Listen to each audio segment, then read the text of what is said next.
بسم اللہ الرحمن الرحیم۔ ناظرین، کیا کبھی آپ نے سوچا ہے کہ ایک سائنسدان جو پوری زندگی کائنات کے رازوں کو کھولنے میں لگا رہا، وہ ایک دن اپنے نظریات چھوڑ کر قرآن کے ایک ایک لفظ پر یقین کیوں کر بیٹھتا ہے؟ کیا قرآن واقعی اتنا سچا اور سائنسی ہے کہ مغرب کے ماہرین بھی اس کے سامنے جھک جائیں؟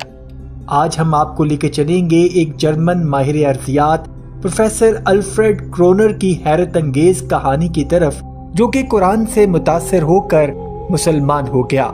یہ وہ سائنسدان ہے جس کا نام دنیا بھر کے جیولوجیکل جرائد میں گونجتا ہے، لیکن ایک دن قرآن نے اس کی زندگی ہی بدل دی۔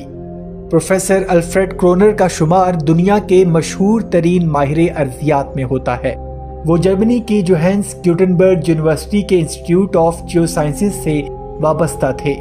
انہوں نے زمین کی تخلیق، چٹانوں کے ارتقاء اور کائنات کی ساخت پر برسوں تحقیق کی ہے۔ ان کے سائنسی مقالات دنیا کے سب سے مستند جریدوں میں شائع ہوتے ہیں اور ان کا شمار ان سائنسدانوں میں ہوتا ہے جنہوں نے زمین کی سب سے قدیم چٹانوں پر تحقیق کی ہے۔ لیکن جب ان کے سامنے قرآن کی کچھ آیات آئیں تو وہ ساری تحقیق جیسے ایک نئی روشنی میں نہا گئی۔ پروفیسر الفریڈ کرونر نے پہلی بار قرآن کا گہرا مطالعہ اس وقت کیا جب ان سے کچھ مسلم سکالرز نے زمین کی تخلیق کے بارے میں قرآن کے نظریے پر تبادلہ خیال کیا۔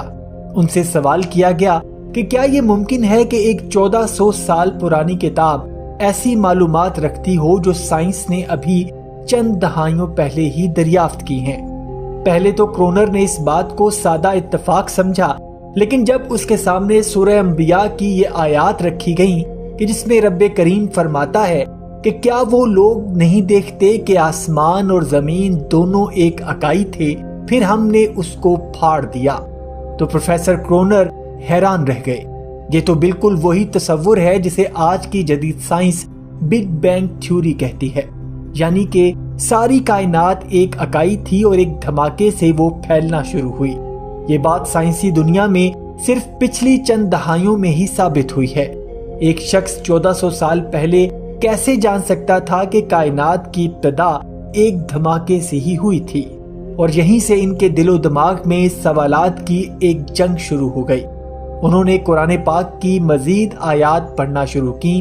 مثال کے طور پر سورہ زاریات کی آیت نمبر 47، جس میں اللہ تعالیٰ فرماتا ہے، اور آسمان کو ہم نے اپنی طاقت سے بنایا اور ہم ہی اس کو وسعت دے رہے ہیں۔ یہ بالکل وہی تصور ہے جو ایکسپینڈنگ یونیورس یعنی پھیلتی ہوئی کائنات کے نظریے سے مطابقت رکھتا ہے۔